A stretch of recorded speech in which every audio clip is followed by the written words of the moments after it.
नमस्कार दोस्तों, मैं हूं आपका दोस्त आपका होस्ट आर के और आप देख रहे हैं आर के ट्रेडिंग।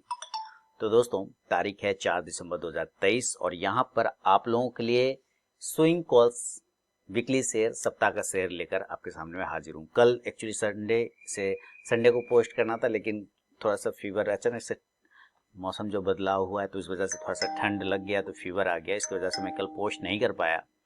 लेकिन आज अभी वीडियो बना के मैं दे रहा हूं आप लोगों को सप्ताह का शेयर। तो चलिए उस दो स्टॉक्स पर बात करेंगे। दो स्टॉक्स है मेरे नज़र में जिस पे आपको आने वाले समय में एक अच्छा मूवमेंट बन सकता है स्विंग कॉल्स के अंदर में। लेकिन यहाँ पर मैं जो भी बताऊंगा टेक्निकल एनालिसिस चार्ट के हिसाब से बताऊंगा, पूरे लेवल दिखाऊंगा किस तरह से आप निकाल सकते हैं, किस तरह से आप इस पे पोजीशन बना सकते हैं। अगर आप उस पर कोई ट्रेड करते हैं तो आप अपने फाइनेंशियल एडवाइजर से जरूर सलाह मशवरा कर लें, क्योंकि आपके लाभ और नुकसान की जिम्मेदारी चैनल की बिल्कुल भी नहीं है। सारे लेवल्स एजुकेशनल पर्पज के लिए हैं। और टेलीग्राम चैनल साथ ही आरके ट्रेडिंग मोबाइल ऐप पे भी आपका स्वागत है। इंट्राडे ट्रेडिंग कोर्स का एनरोलमेंट स्टार्ट हो चुका है, ये इन्फॉर्मेशन है आप लोगों के लिए। अगर आप ज्वाइन करना चाहते हैं तो मेरे मोबाइल ऐप पे जाइए, रजिस्ट्रेशन ले सकते हैं, वहाँ पे स्टार्ट हो चुका है एनरोलमेंट। तो चलिए शुरुआत करता हूँ सप्ताह का शेयर, वीकली शेयर। सबसे पहला स्टॉक की तरफ आता हूँ। तो स्टॉक्स पहला जो है वो है राजेश एक्सपोर्ट। आप देख रहे हैं राजेश एक्सपोर्ट। अब देखिए राजेश एक्सपोर्ट गोल्ड का काम करता है ना, उसको गोल्ड से रिलेटेड सारे चीज़ों का एक्सपोर्ट इंपोर्ट करता है, मैन्युफैक्चरिंग करता है, जितने भी है ये सब चीज़ें। लेकिन सिलेक्शन रीजन की बात करूं तो स्विंग के लिए इसको क्यों सेलेक्ट किया ये इंपॉर्टेंट है। सबसे पहले हम लोग उसके प्रीवियस चार्ट को देखेंगे। हमेशा याद रखिए किसी का वर्तमान पता करना रहता है तो उसके पास्ट को देखना रहता है, और किसी का भविष्य पता करना रहता है तो उसके वर्तमान को देखना होता है। ठीक है, तो अभी हम लोगों को ये चीजें देखना है, इसके पास्ट को भी देखेंगे और इसके प्रेजेंट को भी देखेंगे, फिर हम इसके आगे भविष्य को यानी कि फ्यूचर को देख पाएंगे कि क्या हो सकता है इसमें। यहाँ पे स्टॉक्स इस जगह पर देख रहे हैं, माने हाई तो आप देख रहे हैं कितना है 1028, जबरदस्त हाई है। मतलब प्राइस मूवमेंट में ये स्टॉक कमी नहीं करता है प्राइस का, तो इसका मूवमेंट मतलब दिल खुश कर देता है। जब ये अपने रॉ में होता है ना, इसको कहते हैं कि आज इसका दिन है या अभी तो इस सेक्टर का दिन है, तो खुश कर देता है दिन। 1028 देख रहे हैं हाई, जबरदस्त। और उसी के आसपास अगर यहाँ पे भी देखें तो ये 1000 रुपए का हाई लगाया था। कहने का मतलब है कि 1000 और 1020 के आसपास का इसका एक रेजिस्टेंस एरिया आप कह सकते हैं कि वहां तक ये रेजिस्टेंस लेता है। तो हम यहाँ इस रेजिस्टेंस एरिया पे एक प्यारा सा एक लाइन लगा देते, जिसको हॉरिजॉन्टल लाइन का बन गया। ओके, नीचे आते हैं। अब इसी लाइन से हम लोगों ने एक काम करना, ज्यादा कुछ नहीं, एक कर्व बनाते हैं जिसको कि राउंडिंग बॉटम पैटर्न आप लोग समझ जाएंगे कि यहाँ पे एक राउंडिंग बॉटम बनाया था और ठीक जगह से रिजेक्ट होकर नीचे आ गया। बहुत बढ़िया। पीछे जाते हैं तो अभी जो प्राइस चल रहा है वो चल रहा है 360 रुपए के आसपास। लो जो लगाया था वो 320 रुपए के आसपास का लो लगाया था, शायद आई थिंक 330 का, 334 का लो लगाया था, और ये लगाया था 20 नवंबर को, 20 नवंबर 2023। तो जो लो प्राइस लगाया, जैसे हाई पे मार्क किया ना तो लो पे भी मार्क कर लिए। क्लियर हो गया यहाँ पर? ओके, अब यहाँ पे देखते हैं क्या है, नीचे आ गए नीचे आ गए नीचे आ गए। जब इस प्राइस पर हम लोग आते हैं तो हम लोग यहाँ पे देख रहे हैं कि ये जो अभी 330 वाला 34 वाला प्राइस है, इसके ऊपर एक हाई बनाया हुआ था, एक और लो जो कि उसको हाई कह सकते हैं। यहाँ पर इस लो से जो ऊपर वाला हाई है और ऊपर से यहाँ पे लो है, यहाँ पे स्टॉक्स कई दफा अपने आप को रोकता है, अपने आप को गिराने की कोशिश नहीं करता, यानी कि एक अच्छा सपोर्ट एरिया बनाता है जिसका भाव आ जाता है 480 के आसपास, 500 के आसपास और 440 से 500 का। ठीक है, अब हम ये क्या देखें, दो तीन चीज नजर में आ गया कि हमारे पास जो एक अच्छा सपोर्ट एरिया था वो एरिया था 460 से लेके 500 के आसपास का, और स्टॉक वहां से भी तोड़ के नीचे ट्रेड कर रहा है, 360 पर कर रहा है। ओके, जब हम 360 की बात करते हैं ना, तब आपको इसके और पीछे के चार्ट को देखना पड़ेगा कि आखिर ऐसा क्या हो गया कि स्टॉक 500 वाला जो सपोर्ट एरिया था उसको भी तोड़ के नीचे आया, और जिस भाव पे वो मिल रहा है क्या यहां से वो पॉसिबल है कि ये ऊपर की तरफ में जा सकता है। तो इसको हम लोग मंथली चार्ट पे गए, ताकि चार्ट छोटा हो जाएगा तो देखने में बनेगा। इसको मंथली चार्ट कर लेते हैं। अब मंथली चार्ट यहां कर लिया, जैसे ही ये प्राइस 334 वाला प्राइस पर एक लाइन छोटा सा लगा लिया, तो हम क्या देख रहे हैं कि ये वाला जो प्राइस था, आपने जुलाई 2015 में इस प्राइस को क्लेम किया था। ध्यान से सुनिए, किस ईस्वी में क्लेम किया था? 2015। कौन सा ईस्वी चल रहा है? 2023, वो भी खत्म होने वाला है, यानी कि 24 आ जाएगा, 23 ही पकड़ लेते हैं। तो 15 और 8 सालों का, देखिए ध्यान से, ये क्या है, इस कैंडल पे ध्यान रखिए, ये 8 साल का रेजिस्टेंस एरिया था जिसको इसने ब्रेक किया था और ब्रेक करके एक बहुत ही अच्छा हाई मारा था 1028 का, बहुत अच्छा हाई मारा था। तो 8 साल 8 ईयर्स, अब 8 साल के बाद वो स्टॉक अब यहां से 15 से वापस 23 हो गया, तो वापस से ये स्टॉक क्या कर रहा है कि उस एरिया को क्लेम करने आ रहा है, रिक्लेम कह सकते हैं, क्लेम कह सकते हैं, कुछ भी कहिए आप, वो कर सकते हैं। तो यहां पे देखिए ये लाइन फिर मैंने लगा दिया। स्टॉक क्या बोल रहा है, स्टॉक बोल रहा है कि यहां पर जो जुलाई 2015 का लो प्राइस है उसका प्राइस है 332, कितना है 332, 332, आप राउंड नंबर पकड़िए तो 330, और स्टॉक जो इस बार लो लगाया है वो लगाया है 334, मैच कर रहा है 332 और 334 मैच कर रहा है, कर रहा होगा, बिल्कुल कर रहा होगा। तो यहाँ पे देखिए 334 का लो लगाया था कब, नवंबर में, लास्ट मंथ नवंबर में। तो इसका मतलब क्या, वो प्राइस क्लेम हो गया, और जो लो ये प्राइस जो था इस प्राइस के नीचे ये नहीं गया, इस प्राइस के नीचे नहीं गया, 2-3 पॉइंट से वहीं से ये बाउंस कर गया। तो इसका मतलब ये जो 8 साल का जो पहला ये एरिया था उसको इसने रिक्लेम कर लिया और इसको क्या चीज में कन्वर्ट कर रहा है, सपोर्ट एरिया में कन्वर्ट करने की कोशिश कर रहा है। क्या चीज बना रहा है, सपोर्ट एरिया में कन्वर्ट करने की कोशिश कर रहा है, बहुत बढ़िया।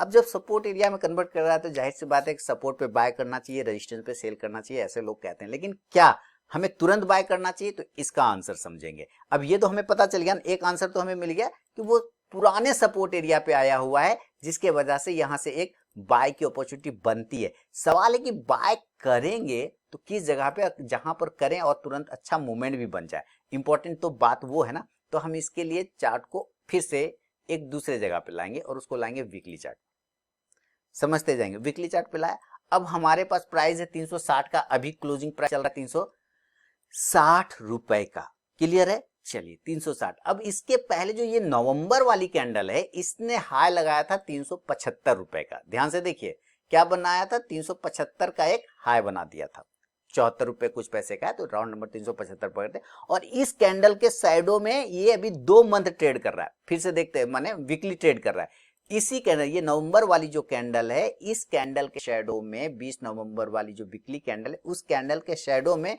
2 सप्ताह से ट्रेड कर रहा है, ये कहीं नहीं जा रहा, उसी कैंडल के शैडो में ट्रेड कर रहा है। और अगर इस कैंडल का लो तोड़ देता है, अगर इस कैंडल का लो तोड़ देगा, नीचे तोड़ देगा, तब आपके दिमाग में ये चीज आ जाना चाहिए कि अगर इस कैंडल का लो यानी कि 332 तोड़ता है तो 8 साल पुराना जो सपोर्ट एरिया था वो वापस से टूट जाएगा और वो बन जाएगा रेजिस्टेंस, तब हमको नहीं लेना है, यानी इस कैंडल के नीचे तो लेना ही नहीं है। जैसे दिमाग में आया कि इस कैंडल के नीचे नहीं लेना है, तो हमें एक तुरंत से दिमाग में आएगा, यानी कि अगर लेते हैं तो इसका स्टॉप लॉस बनता है 330 रुपया, यानी अब स्टॉप लॉस क्या बन जाएगा, चूंकि इस कैंडल के नीचे लेना ही नहीं है। अगर लेंगे तो इसका मतलब इस कैंडल के नीचे जाने पे गिरावट आएगा, तो यही कैंडल यही प्राइस तो हमारा स्टॉप लॉस बनेगा, दिमाग में आ गया, तो हमारा एक स्टॉप लॉस निकल के आ गया 330। बात है एंट्री कहां करेंगे, तो भाई बहुत ही सिंपल तरीके से, जो कैंडल आप देख रहे शैडो में ट्रेड कर रहा है, हम क्यों ना उस कैंडल के ऊपर ट्रेड करने लग जाए। अब इसको हम डेली के चार्ट पे आएंगे, स्टॉप लॉस पता चल गया। चलिए अभी हम इसको डेली के चार्ट पे लाके आपको और दिखाते हैं। अब हम वापस से एक डेली के चार्ट पे आ गए और डेली के चार्ट पे एक एरिया ड्रॉ कर गए, देख लिया, बॉक्स क्या बन गया, बॉक्स। अब इस बॉक्स एरिया का ये हायर पॉइंट हो गया और ये बॉक्स एरिया का लोअर पॉइंट, बिल्कुल मैथ है, मैथ जैसे भी घुमाएंगे सेम प्राइस वैसे ही आएगा। मैथ में भी यहाँ पे भी क्या है, रेक्टेंगल के ऊपर जाएगा तब आपकी बाइंग एंट्री बनेगी, और स्टॉप लॉस रेक्टेंगल का लो रहेगा, तो आ गया वापस से वही प्राइस 330 के आसपास का। तो मैथ है, चाहे जैसे घुमाएंगे प्राइस वही आएगा। तो अब हमें एंट्री करना है इस रेक्टेंगल के ऊपर, तो प्राइस क्या आता है 375, लेकिन जरूरी नहीं कि आप 375 पे ले, आप इसको बिटवीन में भी लेके चल सकते हैं कि अगर बाय करना हो तो 370 पे भी ले सकते हैं और 375 में, 370 से 375 372 375 के बिटवीन में एंट्री लिया जा सकता है। प्राइस अभी 360 पर चल रहा है। और स्टॉप लॉस कोई पूछेगा तो आराम से आप बता पाएंगे कि भाई स्टॉप लॉस 330 का लगाएंगे, क्यों, क्योंकि अगर ये एरिया 330 का तोड़ देता है तो गिरावट आ जाएगा, तो स्टॉप लॉस 330 बन गया। क्लियर हो गया ना, तो स्टॉप लॉस भी बन गए, हमारा एंट्री लेवल भी आ गया। बात है अब आपके टारगेट की, तो बहुत ही और यहाँ पे आपको टारगेट लेके चलना होगा 410 रुपए का, 410 410 और दूसरा 440 440। यहाँ पर जो ये गैप देख रहे हैं ना, इस गैप को ये फिल करने के लिए वापस से ये आ सकता है, तो 410 से 440 का टारगेट पहला स्टॉक स्विंग कॉल्स में आपको वीकली शेयर, सप्ताह का शेयर में ये बना। सवाल है कि दूसरा स्टॉक कौन सा होगा। देखिए वीडियो पूरा देखने से ना स्टडी बढ़ती है, अगर आप वीडियो स्किप कर करके देखेंगे तो मज़ा नहीं आएगा। अब देखिए दूसरा स्टॉक्स की बात कर लेते हैं, और बहुत सारे स्टॉक्स रखे थे मैंने, पर मैं वीडियो नहीं बना पाया, वही थोड़ा फीवर आ जाता है, मुझे क्या बताऊं। अब यहाँ पे देखिए दूसरा स्टॉक जो आपके सामने लेकर, वो एक केमिकल सेक्टर का स्टॉक है, उसका नाम है HIKAL, हिकाल। कुछ लोग हाइकल बोलते हैं, मैं हिकाल बोलता हूँ। आपको जो बोलना है आप वो बोल लीजिए, कल को हाई कर लीजिए यानी हाइकल, आप जो भी कहना है वो कर लीजिए। अब ये डेली का चार्ट देख रहे हैं, सेकेंड स्टॉक कौन है, हाइकल है, ठीक है। 285 के आसपास की क्लोजिंग चल रही है, वेल एंड गुड, बहुत बढ़िया। लेना क्यों है, रीजन, सबसे पहले रीजन अगर आपके पास रीजन है किसी चीज को लेके, तो आपके पास उसका विजन भी क्लियर होगा, ठीक है। रीजन और विजन हमेशा क्लियर होना चाहिए। यहाँ हो गया। अब हम इसको थोड़ा सा छोटा करेंगे, फिर से वही पास्ट प्रेजेंट फ्यूचर देखेंगे, स्टार है ना, गो वेंट गोन टाइप का। अब यहाँ पे देखिए हम इस स्टॉक को देख रहे हैं, और देखते देखते देखते देखते ध्यान आया कि अरे भाई ये स्टॉक तो नियर टर्म में क्या कर रहा है कि इस एरिया के नीचे जाने को तैयार नहीं हो रहा है क्या। अब ध्यान से देखिए, ये जो प्राइस है इस प्राइस पर आते के साथ जंप मारता है, इस प्राइस पर आते जंप मारता है, और फिर से देखिए इस प्राइस पर आया तो फिर से जंप मार गया, मारा ना। तो इसका मतलब ये एरिया आपके लिए क्या बन के आ रहा है, ये एरिया एक सपोर्ट एरिया है, ठीक है। ये एरिया क्या बन गया, सपोर्ट एरिया बन गया। तो क्या यहां पर एंट्री करेंगे, नहीं, अभी और वेट करेंगे। अभी हमें देखना है कि कहां पर आपको इसमें मूवमेंट बन सकता है। तो मूवमेंट के लिए थोड़ा सा इसके प्राइस को और करेंगे, 285 पे चल रहा है। अब हम इसको फिर से एक ड्रॉ करेंगे, एक ट्रेंड लाइन लेके, और ये ट्रेंड लाइन कुछ इस प्रकार से पकड़े और ऐसे पकड़े, और यहाँ से पीछे साइड से जाएंगे। ट्रेंड लाइन जब भी ड्रॉ करेंगे यहाँ से आपको ड्रॉ करना है। अब आप जैसे ही ट्रेंड लाइन देख रहे हैं तो आपको दूरी वाला ट्रेंड लाइन दिखा रहा है जनवरी 2023 यानी कि शुरुआत मंथ का, हम इस ट्रेंड लाइन को छोटा कर देंगे यहाँ, क्लियर है। यहाँ से ट्रेंड लाइन को पकड़ के यहाँ से खींच देंगे। अब हम जैसे ये ट्रेंड लाइन ड्रॉ कर रहे हैं ना, तो हमें पता चलता है अच्छा ये जब इस तरह से ऊपर जाएगा तो इसको एक नजदीक में रेजिस्टेंस एरिया यहाँ पे मिलता है। इसका मतलब इसके ऊपर निकलने पर अच्छा मूवमेंट बनता है। फिर दिमाग में आएगा अच्छा ऊपर जाने पे आएगा तो इसका मतलब इसका ऊपर जाने का मतलब 300 रुपए। अब बताइए 285 पे ट्रेड हो रहा है, 300 रुपए यानी 15 पॉइंट रुकेंगे, ऐसा कौन करेगा भाई। तो फिर इसमें और फिल्टर लगाएंगे, फिर इसको और स्टडी करेंगे, क्या इससे पहले भी एंट्री बन सकती है, तो फिर आंसर आएगा। अब क्यों नहीं बनेगा, आप कोशिश करिए, जरा चार्ट देखिए तो आपको और समझ में आएगा। फिर एक लाइन को और ड्रॉ कर दे, ये देखिए। अब यहां से आगे देखते जाइए कैसे कैसे बनता है, जूम कर करके देखेंगे ना आपके अंदर निकलता चला जाएगा, निकलता चला जाएगा। अब आप यहाँ पे देखिए क्या हो रहा है कि यहाँ पे रेजिस्टेंस एरिया है, यहाँ पे रेजिस्टेंस एरिया, रेजिस्टेंस एरिया, ये रेजिस्टेंस एरिया, और इसको यहाँ ब्रेक करके सस्टेन करिए ना। इसका मतलब अब ये ऊपर जा रहा है यहाँ से टकरा करके, और ये एक बार वापस से चांस है कि नीचे आ जाए, यहाँ पर फिर से वापस चांस है आ जाए। तो आपको मैं रेंज बताऊंगा किस किस रेंज पर आप ले सकते हैं, तो वहां पे हो सकता है कि वापस आ जाए। तो अभी फिर मैं इसको हटाता हूं, फिर एक लाइन लगाता हूं। तो अगर ये वापस आ जाता है तो हमें लेने का सही जगह जो बनेगा वो 278 पकड़ लीजिए, 275 पकड़ लीजिए, और 280 पकड़ लीजिए। क्या क्या रेंज बन रहा है, हम सीधा सीधी रेंज की बात कर रहे हैं। आपको अगर रेंज, क्योंकि ये जब ऊपर इस तरह से जा रहा है तो एक बार पुल बैक यानी नीचे खींचेगा, और देन फिर यहां से बाउंस करने का चांस बनाएगा। आप इसको देखेंगे आगे जाके, लेकिन अभी फिलहाल हम एक रेंज की बात करते हैं। अगर ये पुल बैक आता है नीचे की तरफ आता है तो ये एरिया फिर इसका सपोर्ट का काम करेगा। तो उसका प्राइस कितना आता है 275 टू 280, 280 रुपए का रेंज, 275 से 280 का रेंज बनता है जहां पर आपकी एंट्री बन सकती है। फिर सवाल आता है, अच्छा ये तो बात आ गया कि हम ले लिया, अब जब यहां पर से एंट्री बनते तो स्टॉप लॉस, तो जब यहां पे लेंगे तो इसका जो प्रीवियस ये जो सपोर्ट एरिया है आप देख रहे हैं यहां से बाउंस कर गया और यहां से भी बाउंस कर रहा है, तो ये एरिया जो है ये आपका क्या बन जाएगा, स्टॉप लॉस बन जाएगा, जिसका भाव आता है 260 रुपए का, 260 का।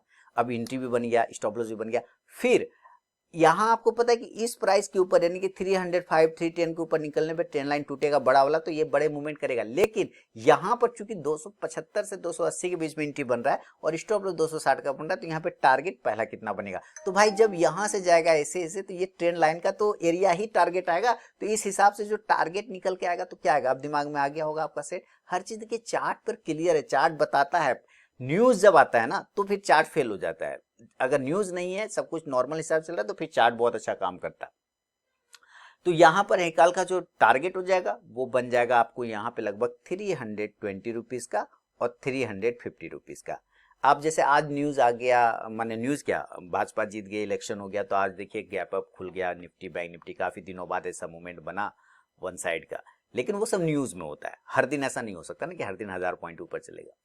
तो अगर न्यूज़ नहीं है, सब कुछ नॉर्मल है, तो इस हिसाब से चार्ट काम करता है। तो रेंज रहा बाइंग का, स्टॉप लॉस रहा और ये टारगेट रहा, ये आपको ध्यान रखना है। कौन सा स्टॉक? हाइकल। तो दो स्टॉक बताए, एक हाइकल और एक मैंने आपको बताया राजेश एक्सपोर्ट। उम्मीद है कि ये दोनों ही स्टॉक का रीजन, सिलेक्शन का और टारगेट स्टॉप लॉस क्लियर हो गया होगा दोस्तों। कोई कंफ्यूजन हो तो आप मुझे कमेंट करके बताएं। सप्ताह का शेयर, वीकली शेयर और कैसा लगता है ये सीरीज, उसका भी फीडबैक का इंतजार रहेगा। तो मिलूंगा नेक्स्ट वीडियो में, तब तक के लिए बहुत बहुत धन्यवाद।